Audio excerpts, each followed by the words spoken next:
Greetings and welcome everyone to our Service Experience Live conversations with customer leaders across customer support, success, and services hosted by SupportLogic. This is our third event, and the topic of today's conversation is the role and impact of the Strategic Chief Customer Officer. This session will be recorded, and both the link to the recording as well as a blog summarizing the key points would be shared with you. So make sure that you register for the event so you can get access to both. Hello, I'm your host, Omid Razavi, Chief Customer Officer at SupportLogic, and it's my great pleasure to have Jeb Dasteel as my guest. Thanks, Omid. Thank you, Jeb. Jeb is a 20-year customer executive veteran at Oracle Corporation. To many of you, Jeb does not need an introduction. I do my best with a few highlights in 60 seconds or less. Jeb's remarkable career included serving as Senior Vice President and Global Chief Customer Officer from 2008 to his retirement in 2019 at Oracle, driving customer focus in all aspects of the Oracle business. In that capacity, he worked with the CEO, the board of directors, the executive committee members, the C-level peers to develop and implement customer strategies from acquisition, retention, ease of doing business with, value, and advocacy. He's also engaged and built partnerships and advocacy-based relationships with many of the world's leading brands.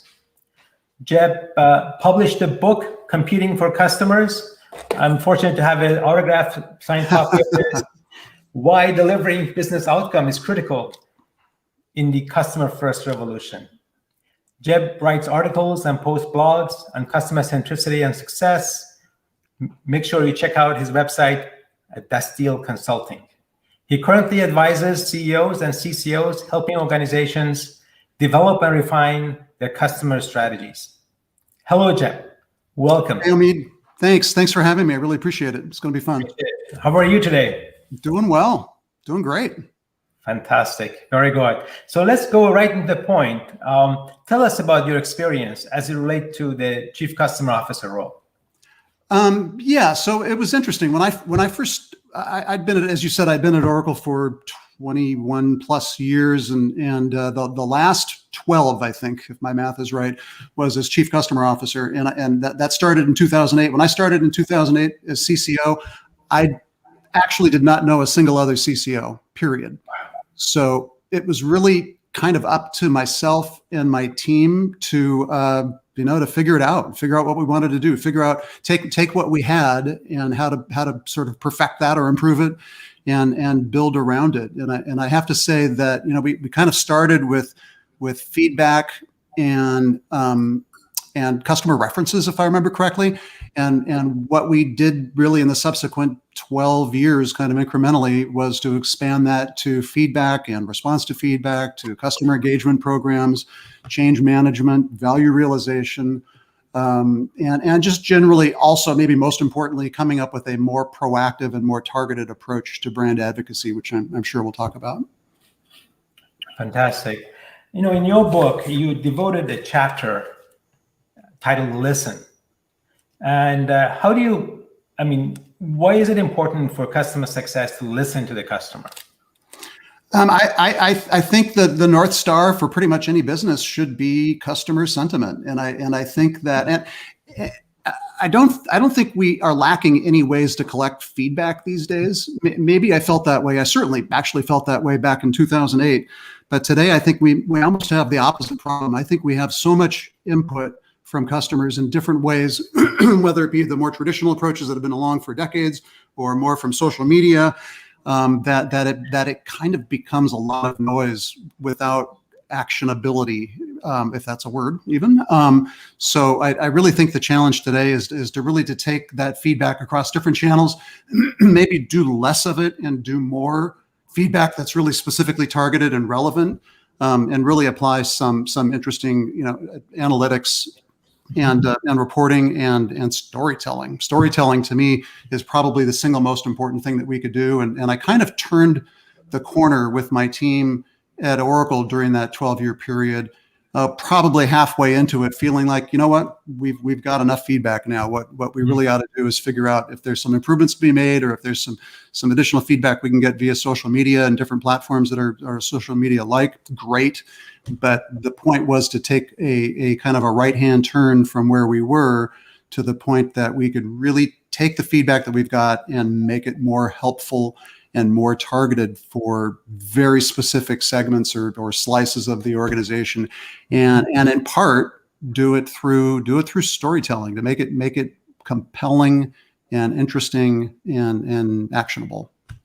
Yeah, much more powerful when you have the data, and that's Absolutely. that's also enriched with the stories about customer. People do remember. They don't remember the data, but they do remember a story. Where or when. That's exactly right. I found, and maybe I should have known this in advance, but I found kind of the hard way that I could sit down with the Oracle board at the time and present feedback sliced 20 different ways by product category, by geography, by functional domain, by big customers, small customers, every segment.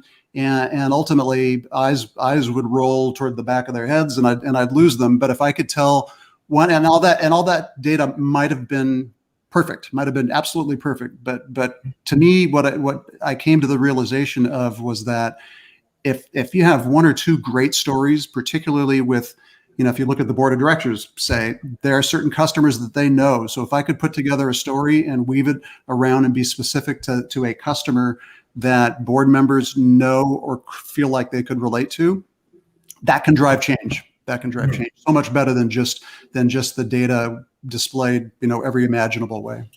Yeah, absolutely. Now, let's unpack customer feedback. That's where you started, and this notion of collection of customer feedback.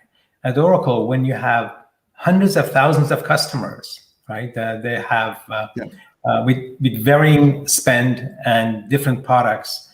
How would you go about collecting customer feedback? Yeah, we did all the traditional stuff. We did lots of surveys, and probably to my earlier point, to a little bit to Access even, and we started to back off of that some. And I imagine the company continues to back off of that too and refine it. I think we were well on that path. We also, for the biggest accounts, before I get to the biggest accounts, we used social media. We used a couple of different platforms that were social media like, or certainly within that social media domain, and that was extremely helpful.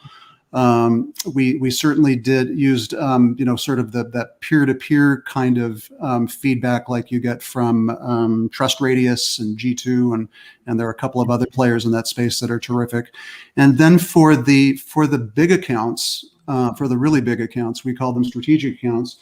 We had a small team in my organization that would physically go out to those accounts and sit down with 3 or 4 or 5 different personas, the CIO, maybe the chief financial officer if we were deploying an ERP system, for example, or the CHRO if we were deploying an HR or HCM system, and we would sit down with those executives and kind of collect their input in a way, and then bring that back to the account team, bring it back directly to our CEO.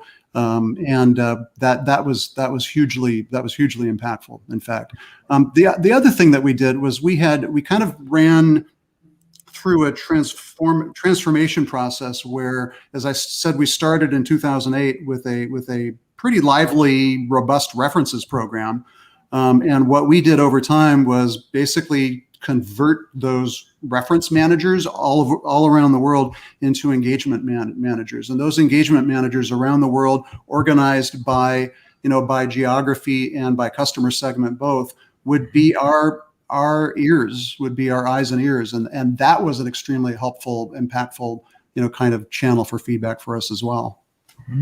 Fantastic. Much more comprehensive than when you hear a lot of times about customer feedback in the form of a traditional survey, for example, whether CSAT or NPS, which they already have their place, but you went far beyond that. Yeah, the other thing we did, I almost forgot to mention this, was that we had a whole structure of advisory boards. Some were more, kind of like a pyramid shape. Some at the bottom of the pyramid were more like CABs or customer advisory boards that were product or industry oriented. And then we had other advisory boards that were around product families or functional categories where you'd bring in more executive level individuals and talk about, ERP or HCM, as I mentioned before. And kind of at the pinnacle, if you will, of that platform, we had a CIO advisory board at one time, which we elevated to what we ultimately called our President's Council or CEO Council. And so we got very tactical feedback, kind of at the lower levels. It's probably not even entirely fair to say it that way, but it was in relative terms tactically oriented.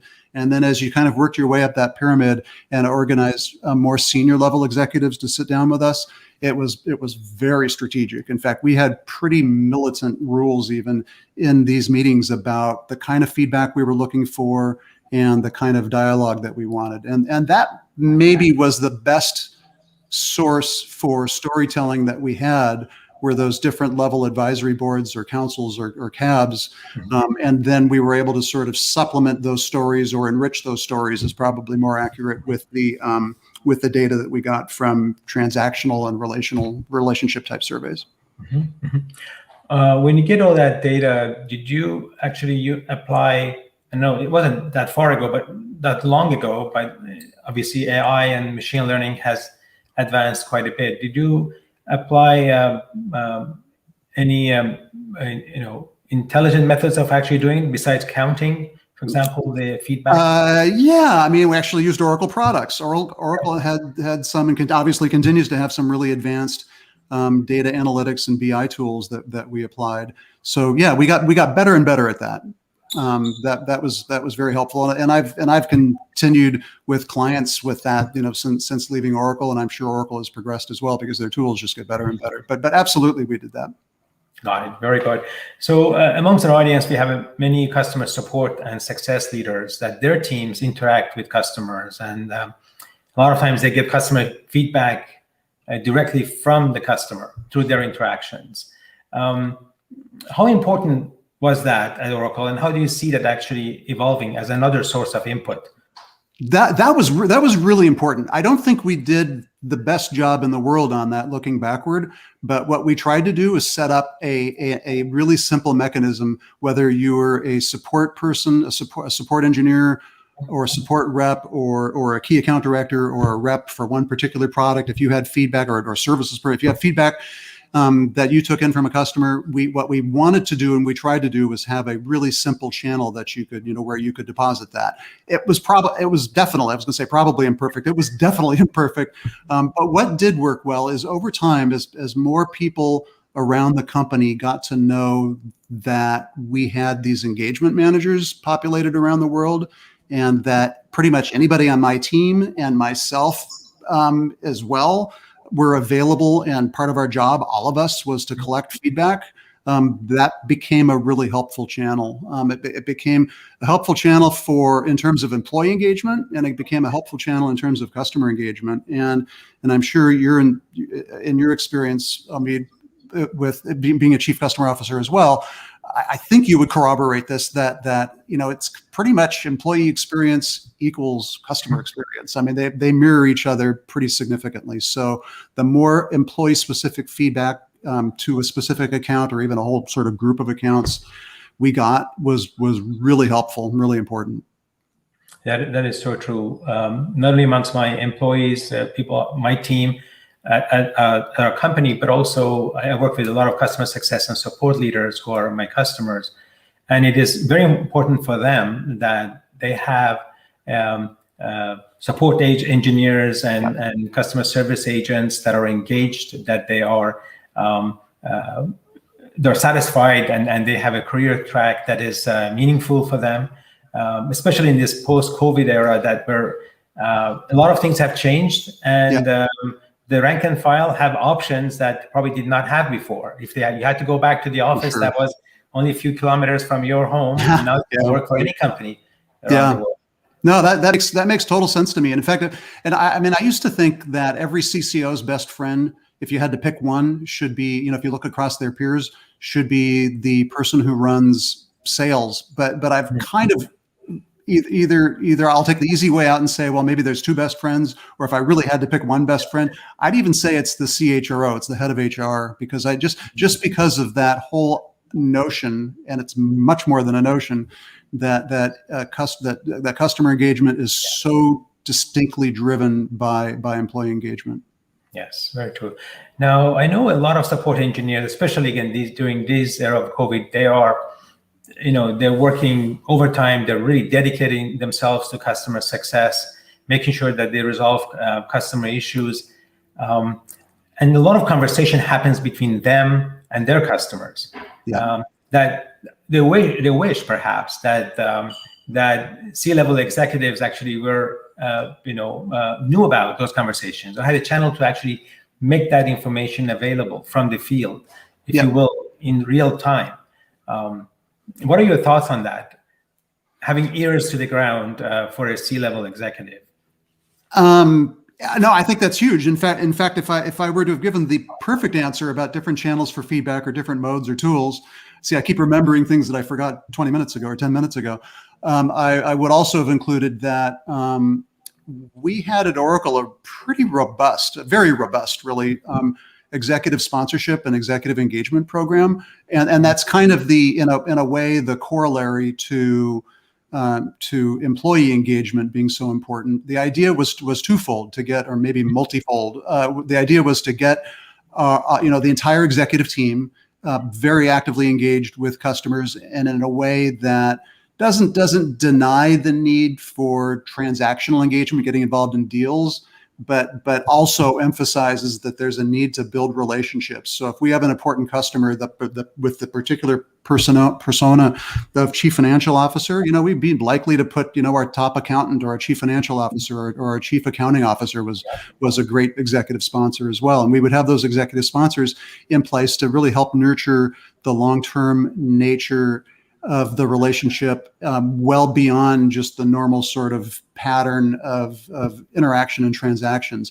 But another part of the job of an executive sponsor is collecting feedback and then getting that back to the account team and getting it back to me and my team, as well as it possibly relates to either an escalation for a specific account team, or the idea that this is more of a trend, that this is a recurring issue that we need to work on across many customers or whole categories of customers. So I think executive sponsorship done well and executive engagement done well can really address that too. And I think, and maybe yet another objective of having that kind of a program too is that it just like telling stories is tenfold better, if you're in front of the executive staff of the company, tenfold better than presenting, reams and reams of data, which I was totally guilty of.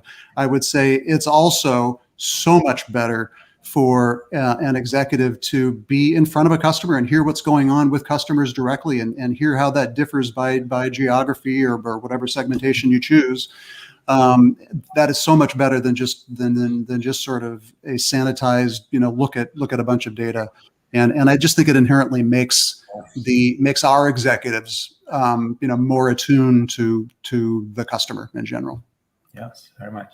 I mean, customers are complex, especially B2B customers. They're individuals with unique needs and definitions of success. Obviously, at the top of the pyramid, you have the business buyer, then you have your champions, you have your users, the administrators of the systems, and it's a pretty complex problem to solve to make sure that, what is the true voice of the customer across all these different personas. Yeah. There's at least three layers, right? There are decision makers, and you need to think about and treat them in one way. There are kind of, key influencers, whom you need to think about and deal with in another way. And then there are just people that utilize the product, whatever that product or service might be, that just utilize the product. I mean, at the end of the day, they're influencers as well. And they have probably more influence than we generally acknowledge. And but if you kind of look at sort of a 3-tiered model, or if you think a little harder than I've done just now and come up with 4 or 5 tiers, it's totally true. You need, it's very complicated, and there's no one buyer or persona that at the end of the day makes the decision. And that's gotten even more so in the business that you and I are in. I mean, just from a technology standpoint, I can say that if I go back, 8 or 10 years ago at Oracle, I mean, you really didn't have to care all that much. I mean, this is obviously oversimplifying, but you really didn't have to care all that much about anybody other than the CIO. But now with the advent of cloud computing and SaaS products and infrastructure as a service and all these products available as a service, which is the least common denominator here, you've got other buyers. You've got CMOs who hold the budget for what you're selling. You've got CHROs, as I mentioned, chief financial officers, and the list goes on and on. It's just much more complicated today. There are benefits. And then there are the costs, and the cost is the level of complication that you have to deal with. Yeah, and then with the cloud and advent of software as a service, as you mentioned, you have these constituents of the users, right? That they actually vote for your product day in and day out by deciding to use and adopt your product or not. And yes.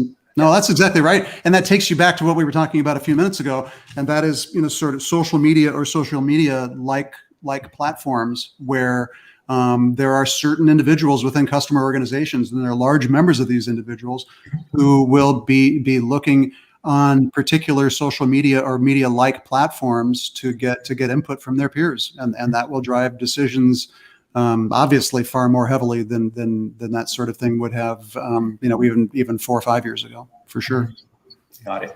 So from your vantage point, how do you define customer success? It's easy to say and hard to do. So I'll throw that out there. And this kind of was the foundation for the book you mentioned. It's all about helping customers achieve their desired business outcomes. Full stop. That's what it is. And I happen to believe that there's two kind of critical determinants of that. So if there are two things as drivers that I would focus on, or that I would argue maybe all of you should focus on as well, is driving product adoption and driving value realization. I believe, and I think I feel confident in saying I've seen data that supports this over and over again, that if you focus on adoption and value, you will achieve customer success. Your customers will achieve success, and if you've properly kind of linked your success and your organization's success and the peers that you're supporting in your organization, there ought to be a clear linkage between their success and customer objectives. And that can, if done really well, down at the individual customer level, can define the relationship and longer term the opportunities for customers well beyond kind of the transactional state that some customers and sellers sort of the pattern that they fall into. Excellent. So it's helping customer achieve their business outcome, which is, you said, a critical factor in this revolution that we are in, customer first. And then to get to the customer outcome, it's about adoption, customer realizing value as two stepping stones towards that. Yeah, no, exactly. I mean, and if I were to think about it today in a new business or come into an existing business and kind of plug into a way that organization could define success, I would say one, it's about aligning customer outcomes with your own company's outcomes and the individual pillars within that company. So what are the CFO's outcomes and what are the COO desired outcomes and so forth, lining that back up with what the customer's desired outcomes are. And then ideally, literally setting up a scorecard or series of dashboards by customer and industry or functional domain, I suppose, to show the impact that's being made on individual customers to groups of customers. And then the next, not even that big of a leap really, is to show what that impact means to your own business. And that's pretty easily gleaned from incremental revenue, upsell, cross-sell, all the normal metrics that if you're in sales or marketing, you know really well. Wow. So you're actually injecting customer centricity into company culture. May I ask a question about how do you describe Oracle's culture? Oracle's culture, I would say, is twofold. One is it's a very engineering-oriented organization, and I would say that Larry Ellison at heart really is an engineer, and he's been the chief technology officer for many years now.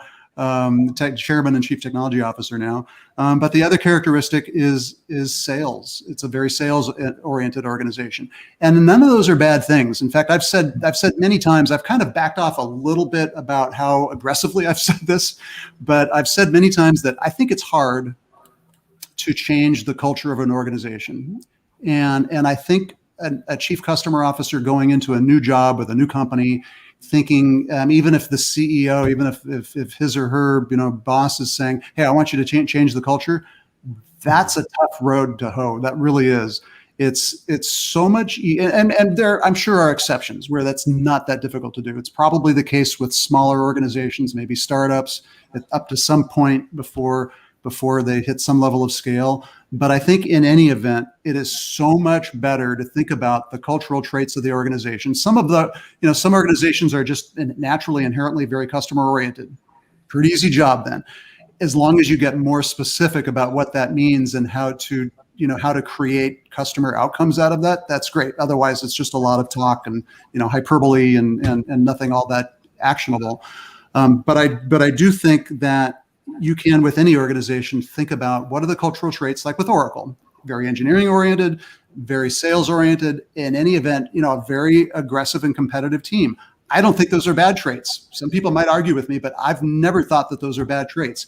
So the challenge for me as a CCO at Oracle was to say, if those are the traits that we've got, and I'm not likely to really change the culture, nor am I particularly skilled at it, or ever, it's just not going to happen.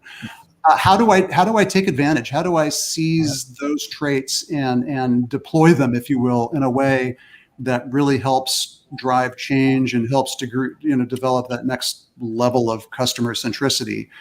So one example of that is you think about an organization that's very competitive. Well, you know what? You sort of turn that inward, and when you present data and those stories, you present them so that there's sort of a friendly competition across the whole organization. If it's a sales organization, it's the Northwest or the versus the Southwest or the Mid-Atlantic or whatever, in terms of kind of looking at a sort of spirited, friendly competition. And I think we did that with great success. The whole point being, you just need to figure out what makes your organization tick and think about how you leverage that for what you're trying to get done as a chief customer officer. Yeah.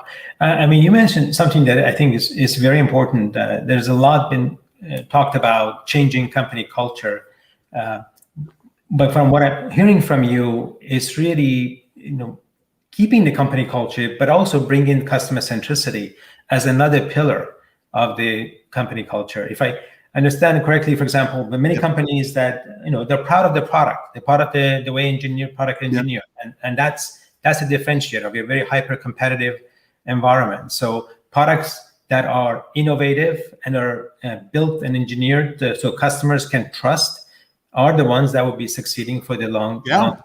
That's inherently customer centric. I think with the Oracle example, Oracle often got kind of a bad rep for being maybe not the most customer centric organization in the world, and I always felt uncomfortable with that, and I always countered with pretty much exactly, Omid, what you said about product excellence and about how that can also define customer success or customer centricity. That's not to say that there wasn't and doesn't continue to be work to do. Because there obviously is, but you can go a long ways in thinking about what those sort of core competencies you have are, and how to make those a reflection of your customer centricity, and doing other things as well, like developing brand advocates and really driving a change management program, but doing that in a way that leverages the inherent nature of the culture of the organization. Yes, and also you could be sales centric or sales focused driven. I want to say centric. Because especially at every stage you are, it doesn't matter. You're a $25 million company, $100 million, or $1 billion company. You're expected to grow, and you expect to grow fast. The wonderful thing about SaaS is that most of the growth will come from existing install base, and therefore you have to make them successful. You have to have customer success connecting the dot between the initial sales and the follow-on sales. So that's where sales and customer success can see eye to eye in terms of where they're taking the customer to help them achieve the outcomes, as you mentioned. Yeah, no, I totally agree, Omid, and I think I think what happens oftentimes, and I think this is a great setup for failure, is that CCOs can be positioned, or maybe position themselves. I don't know. Obviously, different circumstances occur. as kind of going up against the inherently transactional nature of businesses. I mean, you're not, you're never going to be successful as a chief customer officer if you're kind of going up against and kind of setting a battleground where it's you against the transactional nature of the constant pressure of revenue for the business. It's just not a winning formula at all.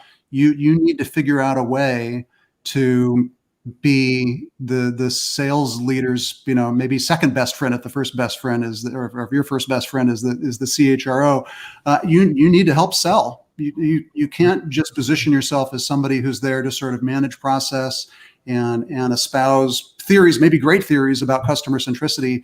You've got to be very tactical, very transactional yourself, and that's if for no other reason, and there are other reasons, but if there weren't, this is sufficient. If for no other reason than to develop, credibility or street cred, that you're there to look after the customer, but you can do so in a way that helps sales sell, helps the services organization develop opportunities and sell for them. You're helping the marketing organization with demand gen and the value of the brand and so on and so forth. I think all of those things not only can be met as objectives simultaneously. If you can't figure out a way to do that as a CCO, you're going to constantly be in this sort of battle for ideology and battle for resources that you just won't win. That's not going to happen. Very true. Very true. I have examples from my experience, running customer success. Obviously, I was very much focused on my numbers and the numbers. Why is it important? I felt actually those are also customer numbers. Yeah. So customer retention, net dollar retention or net revenue retention were top of mind. Obviously, I had a company backing behind it. Yeah. But I do see that when you are the CCO and you're part of that C-suite, if you will, is even though you have these very, even if you distill it down to these very important metrics like we talked about, customer retention and net dollar retention that no one can disagree with, it is important that you understand the roles of each of the C-level executives who are in that room with you in terms of what is it that you can do to make them successful. The marketing, who has always insatiable appetite for customer references, customer stories. Yes. Sales, not only making successful with the current install base, but helping them penetrate into markets that they were not doing before. Same thing with product feedback. So that sort of dynamics, if you could a little bit double click in terms of your C-level relationships, I think on the trust of your peers. Yeah, no, I think that is so true. And turning, when you and I were talking the other day, we talked about engagement and turning engagement into outcomes. I think that is a significant response to your question. I would also say that there are so many ways to win over your peers, but demonstrating that customers that engagement produces outcomes really is simply about kind of focusing on the end and working backward. So if you're marketing and you're looking at what the CCO is doing, or your sales and looking at what the CCO is doing, and you're seeing a lot of engagement, but you're not seeing outcomes, that's a problem, because you should see the outcomes. If you're the CCO, I mean, what I would do is I would kind of focus on the end and work backwards, meaning that you look at who exactly do you want to be the world's greatest advocates for your brand, and then manage engagement with those customers accordingly. And I mean literally a finite set of customers. For a small organization, maybe it's 10. For a big organization, maybe it's 100 or 200 or 400. But identify exactly who you need across industries and across functional disciplines to be your greatest advocate, because that will move the top line indicators and the bottom line indicators forward for the company. And if you do that, and you do that in a way that's collaborative with your peers, I really think you could hardly go wrong. Obviously, I'm simplifying it. It's obviously easier said than done, but I really do think that goes so far in terms of engaging your peers, the rest of the executive staff, if you will, at the same time as you're looking at different engagement programs for customers, like communities and brand promotion for customers and solution design and solution architecture and account management and on and on and on. There's so many opportunities for customer engagement, and there's a certain number of those that will absolutely resonate with any one of the executives with whom you work as a CCO. Did that answer the question? Yes, it did. Thank you so much. Yes, I want to move to the next topic because so much we would like to cover. Again, I got really good questions from people who actually responded to our promotion for the CCO role. I actually did this morning. I did a search for Chief Customer Officer on LinkedIn, and there were 7,500 folks with that specific title. I've seen that list. Yes. In fact, what's interesting though is the different combinations of roles. And I would not have said this 4 or 5 years ago. I would not have even said this 2 years ago, actually, now that I think about it. But you can look now at chief customer officers and you'll see like a chief customer and data officer, or you'll see a chief customer and information officer. You'll see a chief customer. I've even talked to a CCO who runs HR as well. I've talked to a CCO who runs BI for the company. They're absolutely CCOs and CMOs that are becoming almost interchangeable. You could even argue that if a CMO has more of a CCO orientation, that might be the most powerful CMO you could have. So even just that, looking at those, if you get kind of down to the specifics of those titles, it's really encouraging what's happening with the job of a CCO and the fact that it's really becoming so much better integrated into the business than it ever used to be. Yeah, absolutely. And then there are a lot of VPs and SVPs of customer success that they are practically their chief customer officer. Absolutely. Goes without saying. Yes. Now, when you started, you said you didn't know actually another chief customer officer. Maybe there were a handful in the tech, and you're longest running at a major corporation for 10 plus years. I can't explain it. Yeah, CCO Council. Yeah, actually, 22 months is the average tenure of a CCO today. I've seen that. So there is a gap, I suppose, between the expectations perhaps from CEO for the CCO role, or a gap in terms of the skills that are needed to make it happen, to make it work. Any insights you have about? Yeah, I'll tell you what. I'll first say yes, but let me say one other thing first that relates. I truly have never been more optimistic about the role of the CCO and its place in the organization and the success that's being attributed to it than I am today. If you and I had this conversation before, you might not have wanted to even do it publicly, because I was pretty pessimistic, honestly, having been, and very happily, personally thrilled to be a chief customer officer and really loving pretty much every aspect of the job. Despite that, even up to 2 years ago, as I say, I was looking around at other organizations and feeling like, the function has been in there for at least a dozen years. Yeah. What's wrong? What's gone wrong?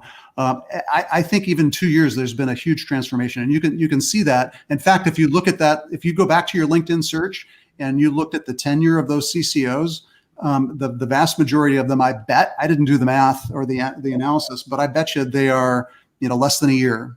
There's a whole slate, in other words, of CCOs coming in to the role who are really, who are those different combinations of roles, as I said, chief customer and chief data officer and so forth, and being much, much better integrated into the business.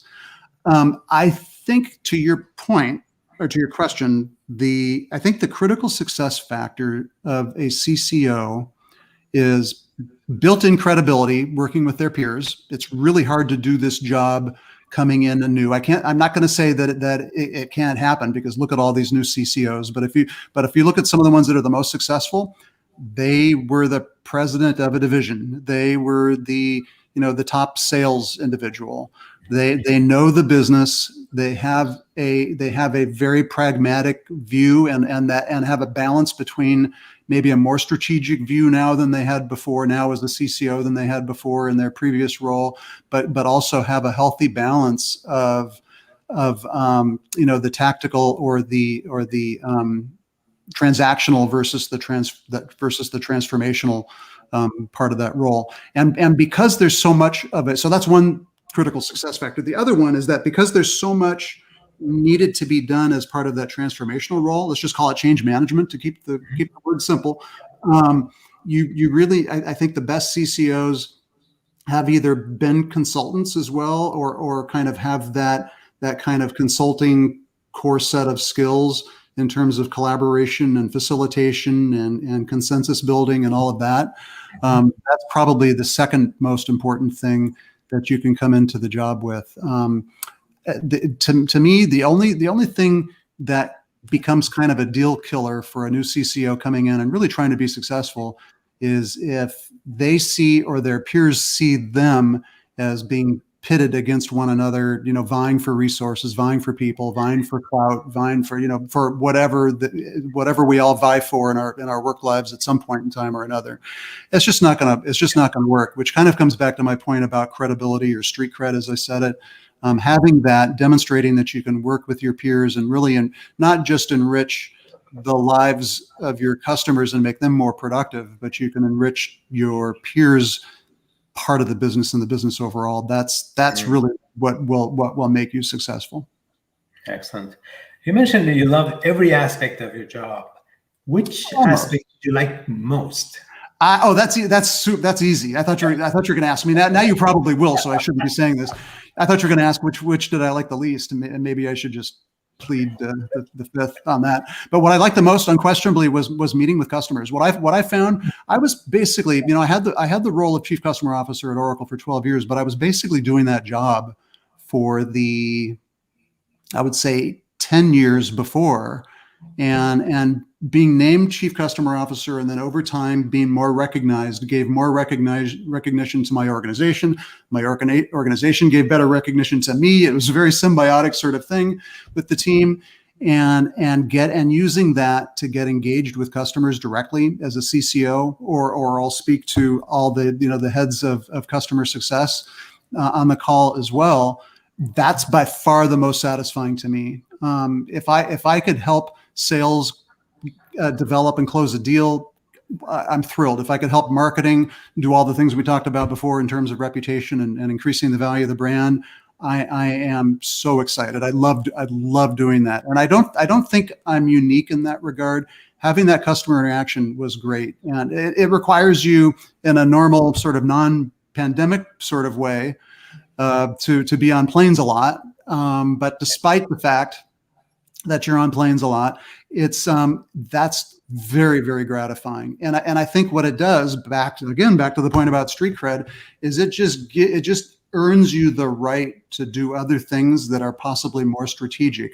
But what it also does, and this also goes back to an earlier theme in this conversation, is it gives you those stories to tell, and you've lived them personally. If you're engaged with a lot of different kinds of customers in different ways, you've internalized customer stories that become really impactful, and they're so much more impactful if you've internalized them versus being, given some cue cards. There's no comparison. So that was by far what I liked the best. I'll tell you what I liked the least, and I tried to minimize this, and maybe took it too far. I just didn't like internal meetings. I wanted to be either in front of customers, or if I'm not doing that, with my team, period. What I didn't want to do was spend endless hours in meetings talking about other stuff, but even talking about this stuff. I'd rather be doing this stuff than talking about it. Maybe those are sort of cliche, yes. But honestly, that's I love it. Thank you for sharing that with us. And when you say meeting with customers, was it one-on-one? You like the group setting conference room? You like speaking at the conference? Sure. Any of those? All of the stuff.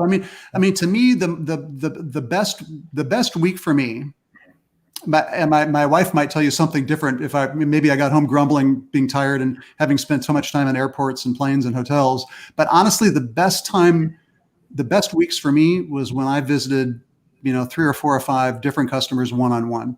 And one-on-one could either mean literally one-on-one with whoever the decision maker is, or a key influencer or whomever, or it could mean me sitting down with the account team, at breakfast, and then going into their customer following that, and really having, even tough conversations.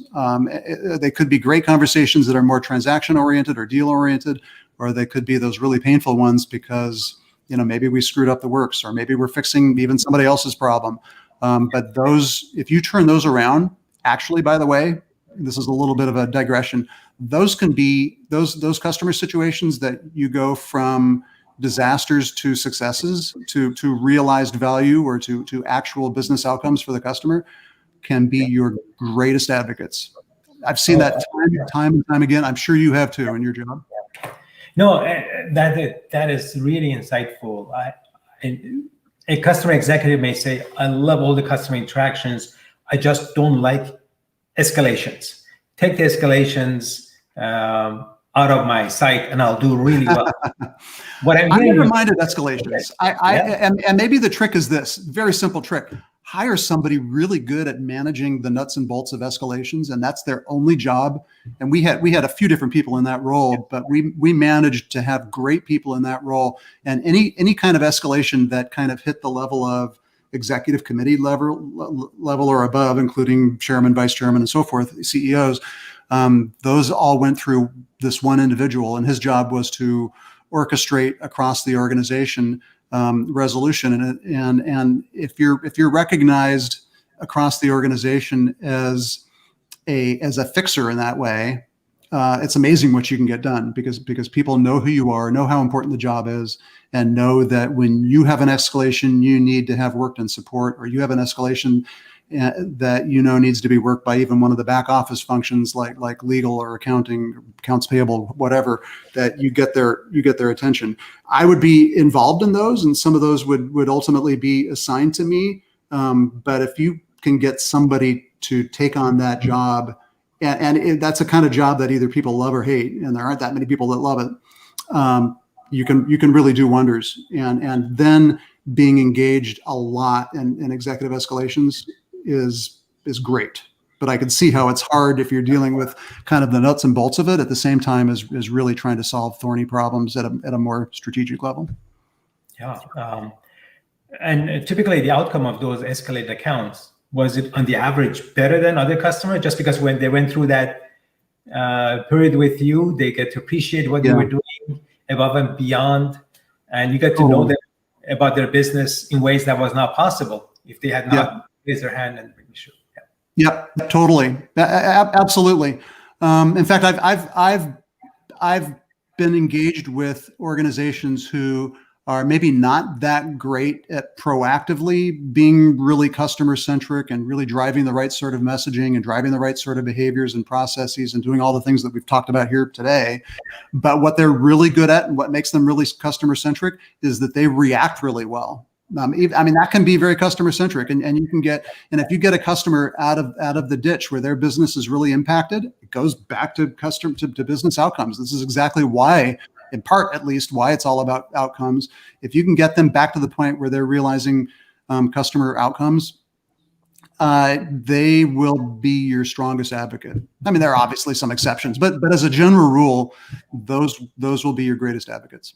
Yeah, I won't name names, but all kinds of names as I'm saying this are running through my head as big organizations that maybe wouldn't have in the Oracle case, been a reference or advocate for us, but bringing them through a difficult situation where people get emotional. Well, the flip side of those emotions apply as well, and that is, in delight that the problem is solved and delight that outcomes are being seen applies. Yeah, absolutely. I mean, on the flip side, it's expensive, right? It's taxing. Yes. People. It takes a lot of resources. There are two costs, right? One is getting your customer in the ditch in the first place, and taking a ding, if nothing else, on your reputation. But also, it's expensive. It's expensive to do that. It's expensive for the customer, which is part of why they will be annoyed, and it's certainly expensive for the organization trying to react to it and deal with it. So, I totally agree with you. Yeah, and if it had a way of actually predicting where the next escalation might happen and be able to have some, ramp time so you could actually marshal resources and address that issue before the customer raise it. Then they say, you know about my business, you know about my pain point. Yes. And we should be able to, because we get customer support calls, we can look at the usage data. Yes. Their users already start telling us before they go to the executive and say, hey, we have these issues. And so I couldn't agree more, Omid. And I think I would even say, and this certainly applies to your business, fundamentally to your business. And that is, I think if you think about it that way, I would say that support reps and support engineers are probably better, and maybe two categories: support and the services team members that are on the ground with customers all the time are the world's best early warning signals, right? Because they're the ones that know the customer, that know their business, that really know what this whole notion of business outcomes means in actual, real, practical terms for the customer. And the only thing that lacks is the thought process, the mechanism, maybe the culture of harvesting that knowledge. I mean, it's wonderful that 10,000 support engineers in a big organization know so many customers so intimately, and might be the early warning indicator for a situation that otherwise is just going to create a disaster. That's interesting and great. Love that, but not especially effective if it's not put to the right use. And that's a whole other piece of work around change management, around putting the right mechanism in place so that if you are a support person or you are a service delivery person, when you hear something, how important it is to get it to your engagement manager, like it was at Oracle, or get it to whomever in the field or in an HQ role that can actually do something with that and help you. And that's uncommon. That's very uncommon. Yeah, and then customer expectations have changed. They think that if we're talking to you may be a support rep, but they think that they're talking to your company. You're representing the company, and a lot of times they can't imagine, why is it then your executives are not listening to what I'm telling you? And totally so that's something that I would think that the whole company can benefit. Actually, there's a story of this CEO as part of accepting a job. He spent 2 days listening to customer conversation and support, just to understand about what customers are saying about the product, what kind of service they're getting, how the employees are feeling. And when a CEO does it, you would think that the CCOs who are taking on a new job, they probably should part of their requirement. I want to know what customers are telling you about you. Yeah, no, I agree completely. And you can take that logic of being engaged with customers and figuring out ways to kind of reap the benefits of that more strategically and utilize those interactions as early warning signals and apply it to all the other things we've talked about. Social media platforms allow, if used properly, can get you ahead of the curve. Getting your executives involved, as executive sponsors, for example, can get you involved. One of the worst things that can happen with getting executives involved or in getting executives involved is there's a kind of a fear factor where you want to shield the executive staff of an organization from things that are going wrong with a customer. That does nobody any good. I mean, I get the logic and the kind of emotion behind that. You feel like you're going to be portrayed as not doing your job, not being effective. But on the other hand, there's so much more downside in not creating that kind of environment where you can, your executives can be the canaries in the mine as well. Maybe that's a bad analogy. Can be the sort of early warning signal or canaries in the mine, as well as any support person or even back office. If you've got somebody in accounts receivable trying to work through something and getting frustrated and that individual has line of sight into something that really is adversely affecting the relationship, if you don't create kind of the right atmosphere and have the right process and tools in place for allowing that individual who is seemingly, and I'll put air quotes around it, back office, to provide feedback that could get you ahead of a customer disaster that's otherwise looming, you're missing a huge opportunity. Yeah, absolutely. I mean, as an executive, you could make your best effort to meet with every customer possible to some level, once a quarter, maybe once a year. Yeah. but a lot of other conversation happens between the customer and yourself. Absolutely. And I know many executives are sort of hesitant to go into, for example, the support system, the ticketing system, and find out about all the open tickets, escalated cases, what goes on with different things, because a lot of technical details are there. But if they had actually a way of actually getting a sense of what customer sentiment has been through those engagements, what are the key top of the mind, this would be for the customer before meeting with the customer. Now, whether you're a CCO or executive, or you are actually a salesperson, or a customer success manager, that would give you sort of a magic powers to be able to, being informed with that and coming to customers, that we have these issues makes a difference. That instead of spending the first 20 minutes, customer bringing you up to date about what's gone through. And I totally agree, Omid. And I think a lot of that comes back to the business about employee engagement. In fact, one of the things that I wanted to do, I was really pretty determined to do before I retired from Oracle, but just kind of no good excuse other than just kind of running out of runway, is I wanted to put on. So I would encourage anybody to do this, and I encourage people I talk to today, and kind of what I'm doing now, but put together like basically an internally pointed marketing campaign where you have little snippets of employees talking about how meaningful employee experience is, and how meaningful that, or how that translates to the customer experience. Have, kind of weave into that customers that can present vignettes about the kinds of relationships that they have with employees of your organization, and the way problems were resolved, or the way that their employees were delighted because they were able to get to customer, to their own desired outcomes. And my thinking had been, when I was thinking about how to make this happen, it would literally be an internal marketing campaign that you would deploy. Where you'd have signage, you'd have signage in every elevator in the company. You'd have, maybe even a part of every PowerPoint presentation, maybe part of what you do if you have a customer briefing center or a customer visit center. There are ways that you can get the word out that make getting the word to employees in a way even more important than to customers. If you can kind of drive that mentality even that way with a full-blown marketing-like campaign, you've engaged marketing's expertise in something that maybe they wouldn't ordinarily be engaged in, and you can do some real good in promoting the importance of that sort of customer centricity, and the whole notion that employee engagement is maybe the single most meaningful thing that affects, customer engagement. Excellent. Great advice to CCOs and those who aspire to be CCOs. Any other advice you have in the last maybe 60 seconds we have left? No, I think we've covered a lot of ground. You asked some really good questions, and I really enjoyed the conversation. But I think no, I think that pretty well. Oh yeah, I do have one other thing. So you give me a minute, and I'll think of something. I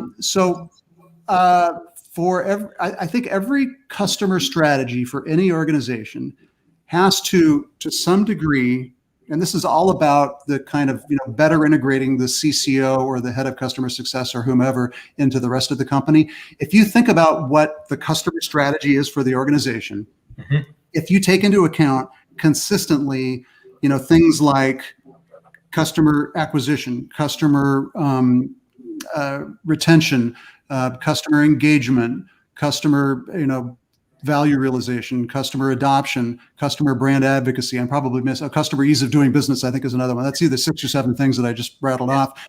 If those become the framework for your customer strategy, where in different times or even with different customer segments, you're emphasizing different aspects of it, you can, I think, relatively easily relate that to what the rest of the company is doing, or I sort of said that backwards. You can easily bring in what the sales executives are doing. You can easily bring in what the marketing executives and the CHRO and so forth into that sort of a framework and say, oh, I see what you're impacting here, or in this particular moment, you're more focused on, or you have processes more focused on the customer acquisition aspect, whereas in this other part of the business, or in this other moment, you're more focused on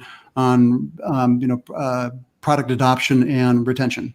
I think it's helpful to have a consistent framework, is what I'm saying. And having gone from talking to 0 CCOs to having spoken to so many at this point, what I have found is that there's really, absent that kind of a model, and maybe you have a better idea of what the right 6 or 7 things are. It doesn't matter really.